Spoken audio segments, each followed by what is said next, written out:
कामयाब मर्द के पीछे एक खातून का हाथ होता है, तो मेरी कामयाबी के पीछे आई बिलीव मेरी माँ का हाथ है। और माँ का हाथ इस वजह से है कि शायद अल्लाह ताला ने ये माँओं के दिलों में ये चीज़ रखी होती है कि आप किसी भी गलत जगह पे बेटा जा रहा हो तो माँ को पता लग जाता है। जब मैंने स्टार्टेड एक्टिंग तो मेरी अम्मा ने सबसे पहले मुझसे एक बात की कि ना सिगरेट पीनी है ना शराब पीनी है। तो मैंने कहा जी मुझे तो ये चीज़ों का शौक़ नहीं है, लेकिन मैंने जाना है, शौक़ मुझे है एक्टिंग का, तो I have to do it, मुझे वो जाना है, मुझे किसी तरह से भी जाना है। तो वो एक जो आपके ज़िंदगी में मेरे सामने, अब मेनी पीपल दे स्मोक लेकिन मैं नहीं करता, तो इट डजंट मीन कि बाकी सब बुरे हैं, बाकी सब मेरे से बहुत अच्छे होंगे। बट द पॉइंट इज़ जो कि मेरे अंदर जो वैल्यूज़ दी गई हैं उन वैल्यूज़ के मुताबिक मैंने उन्हीं की प्रिस्क्राइब्ड लाइंस के अंदर चलना है। तो मेरे लिए जो एथिक्स हैं वो आपके ऑनेस्टी है, वो आपका हार्ड वर्क है, वो आपको जो एट्रीब्यूट्स आप इनको समझ लें कि अब उनके लिहाज से आप देखते हैं लाइफ को कि यार मेरी ज़िंदगी के अंदर a person who has always been honest, who has always been hard working and who always been smiling. तो ये अगर एट्रीब्यूट अगर मेरे मरने के बाद भी दुनिया मेरे बारे में अगर ये बात करे तो I think I have done my job.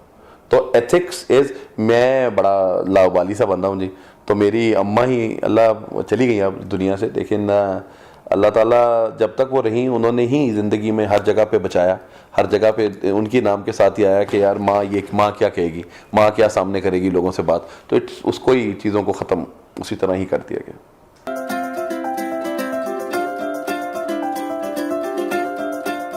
देखिए सबसे बड़ी अपॉर्चुनिटी आपके पास तो इस वक्त है फेसबुक, ठीक है जी, हमारे ज़माने में तो नहीं था।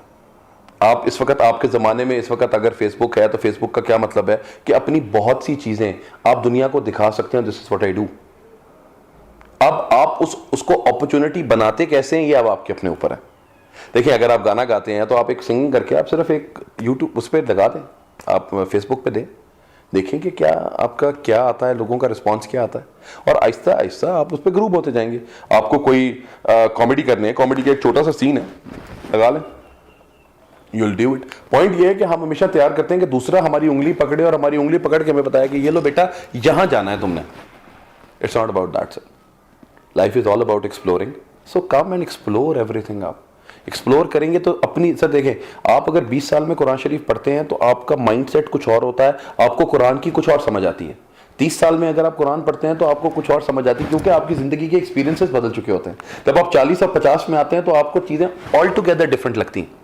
सो इट्स हाउ आपकी ज़िंदगी का एक्सपीरियंस आपको कहाँ से कहाँ लेके जा रहा है, this is the main idea, और इसको आप कैसे अपनी लाइफ में लेकर आते हैं। तो आई बिलीव कि जितने भी हमारा जो यूथ है, हमारी यूथ को जी एक वो कहते हैं opportunities knock in disguise of impossible endeavours. हम ये सोचते हैं कि ये नहीं हो सकता और वही अपॉर्चुनिटी होती है। सो ग्रैब दैट अपॉर्चुनिटी और आप देखें कि दुनिया, और हमेशा फिर आप कहेंगे कि यार मैं एक सेल्फ मेड इंसान हूँ। अगर आपको कोई लेकर आएगा तो कोई आपका गॉड फादर बन जाएगा या गॉड मदर बन जाएगी। तो why to make a godfather or a godmother? Come up and talk about your own self and be there.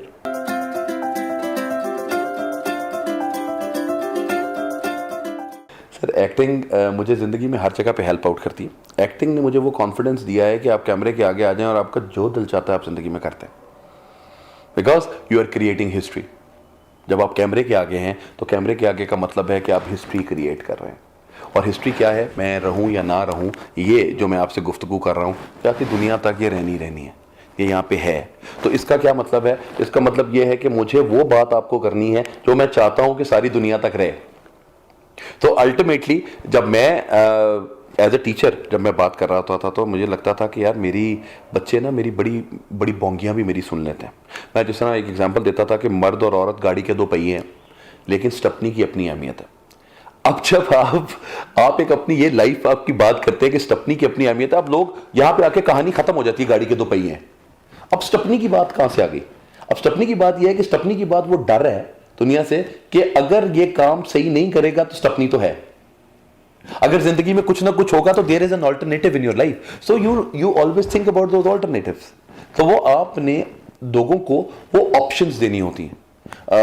एक इंग्लिश की क्लास में या एक हिस्ट्री की क्लास में मैं शायद वो सब कुछ बच्चों को ना करवा सकूं, तो शायद मैं एक दिन के अंदर एक प्रिस्क्राइब्ड कंटेंट के साथ मैं उनको वो करवा सकता हूं। तो वो इंटरेक्शंस के साथ ज़्यादा से ज़्यादा चीज़ें बेहतर होती हैं। तो मैं क्या चलें, एक मेरी अम्मा की भी ख्वाहिश थी। मेरी अम्मा कहती होती थी कि अल्लाह ताला ने तुम्हारी ज़बान में असर रखा है, तो अपनी ज़बान को इंसानों की तरह इस्तेमाल किया करो कि तुम्हें, ताकि लोगों को कोई अच्छी बातें समझाओ।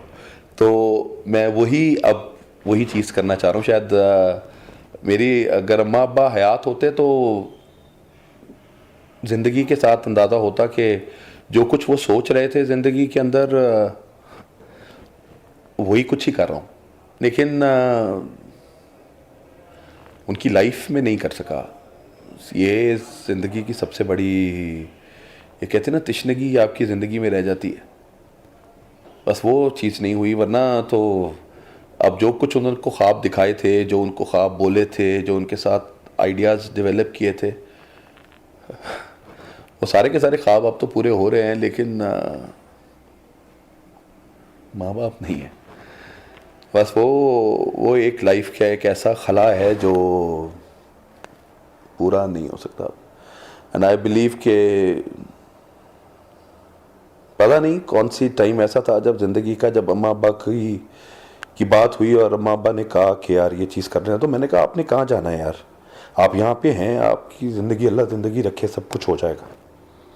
लेकिन कभी ये पता नहीं लगता कि यार माँ बाप ऐसे इतनी जल्दी चले जाएंगे। तो उन्हीं के ख्वाब हैं जी। मेरी माँ कहती थी कि हम टीवी पे क्यों नहीं आता तू। फिर हम टीवी का एक सीरियल किया तो अम्मा को बताया, मैं कहा माँ जी हम टीवी पे भी आ गया हूँ, आप इस पे देख लें, ये चीज़ कर रहा हूँ। अब्बा के साथ था, यार तेरा कोई होर्डिंग तेरी कब लगेगी यार। तो वो होर्डिंग लगी तो उस वक़्त भी माँ बाप ही याद आते हैं, हर जगह पे माँ बाप याद आए कि अब सर कोई है नहीं लाइफ में। सॉरी, वो आपके इन्हीं के साथ ही चीज़ें डिफरेंट हो गई हैं, अम्मा अब्बा की बातों के साथ चीज़ें मसले हो जाती जी। Coming back to the question sir, training के साथ ये था कि हम ना, जब मैं बच्चों को, मेरे पास जब कॉलेज में बच्चे आते थे, तो कॉलेज में बच्चे आने का मकसद उनके साथ ये होता था कि सर उनकी एक पहले ना ग्रूमिंग हो चुकी होती थी। पंजाबी का एक्सेंट होता था सर, ओए कह के बुलाना है, आपने टांगे खोल के बैठना है, आपने सलाम नहीं करना है, आपने स्माइल नहीं देनी है, आपने झुक के बात नहीं करनी है। तो ये सब की सब चीज़ें सर, वो सब की सब चीज़ें सिखाई गई, बताई गई। अभी भी मेरा भाई सर मेरे से 1.5 साल छोटा है, तो वो अब अम्मा अब्बा के बाद आके वो मेरे गोडे को हाथ लगाता है कि यार हमारे घर के बड़े हैं। तो दिस इज़ द रिस्पेक्ट, और उस रिस्पेक्ट के साथ जब आप किसी बंदे को वो रिस्पेक्ट दोगे तो आपकी लाइफ कितनी चेंज, बाअदब बानसीब की बात है सर। हमारा बच्चा इस वक्त अगर बाअदब नहीं है तो नसीब कैसे अच्छे होंगे, सवाल ही पैदा नहीं होता। तो सबसे पहले तो अच्छा इंसान बनाना ज़रूरी है, क्योंकि माँ बाप सारे के सारे ना सर आजकल के ज़माने में पैसों के पीछे पड़े हुए हैं।